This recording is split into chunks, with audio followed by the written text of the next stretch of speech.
Hello, everybody. How are you all doing? I hope everyone's is fine and doing well. Welcome back to another video and new case. How are you guys? I hope everything is going great. Let me know how you are doing in down in the comments. Today case is I case what is suggested by the followers. She contacted me about 3 months ago and she keep sending me that asking if I could check out her story. When I finally did check it, I realized it was worth sharing on the channel. So now let's move on today's case straightly. On July 15, 2013, around 12:15 p.m., a woman called the police screaming and crying that her daughter was not moving. She said her daughter's body was blue with marks on her wrists, and she was cold and lifeless. Emergency responders tried to guide her through first aid on the phone, but she kept saying she's not responding. With 5 minutes, the police and ambulance arrived. They found the girl, 19 years old, in her bedroom, and unfortunately, she was already dead. It was declared a homicide because there was clear signs of strangulation, bruises on her wrists, and the girl's body looked freshly washed. Her hair and clothes her hair and the clothes were wet as if someone tried to clean her. Her mother was devastated. It was her only daughter. Before we dive deeper into the investigation, let us get to know the victim, GC.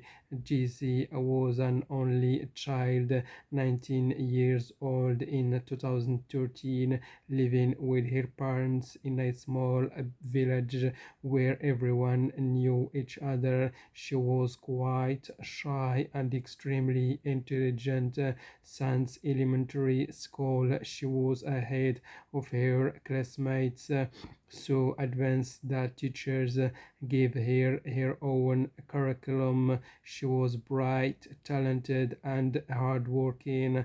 She also loved community work, joined school clubs, defended children's rights, studies music and teachers, and also theater. And after high school, she went to college while giving music lessons to the kids.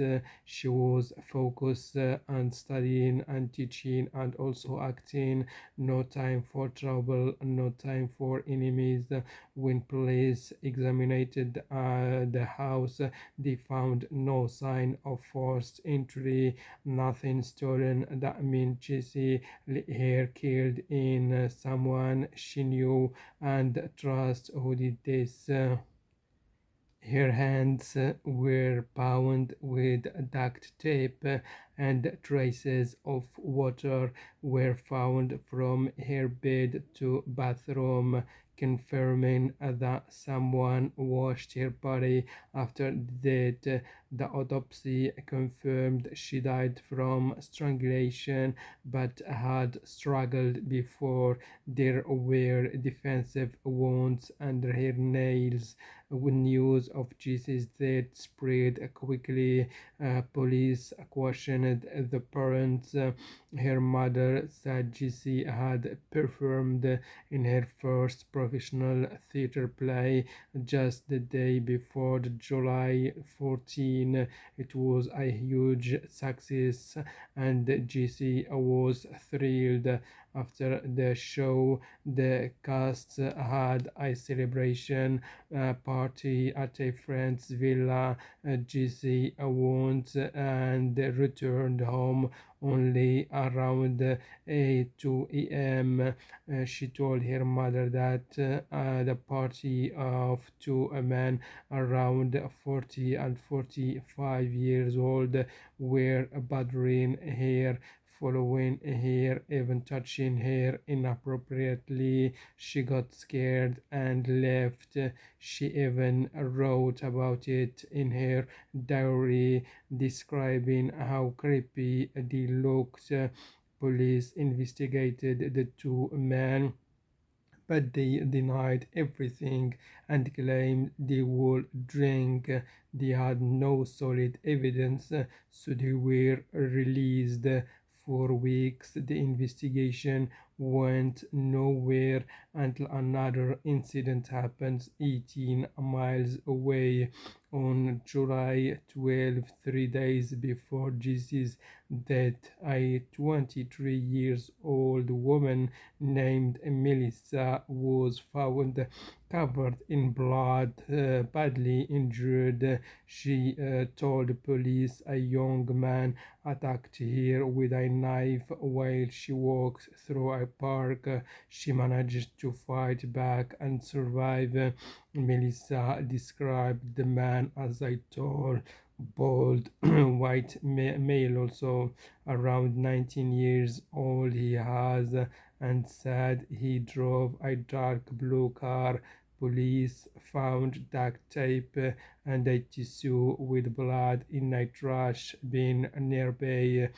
Days later, an officer remembered seeing that same type of blue cars before driving by a young man. They traced the license plate. It belonged to a couple in their 50s who had a son then aged 19.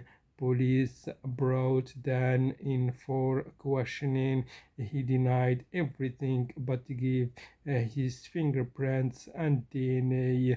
The DNA matched the tissue found in the park. When she asked where he was that week, he said he had attended Jesse's candlelight vigil because he was her neighbor and old friend. This shocked the police, who hadn't yet linked the two cases. Dan eventually confessed to attacking Melissa but claimed he never meant to kill her. He said he was angry, frustrated, and wanted someone else to feel his pain. He was sentenced to 5 years for the attack, but the story didn't end there. Police discovered that the wrap found in Dan's home matches the one used to strangle Jesse. The duct tape also matched the Jesse DNA was found on items in Dan's trash. Her diary mentioned him.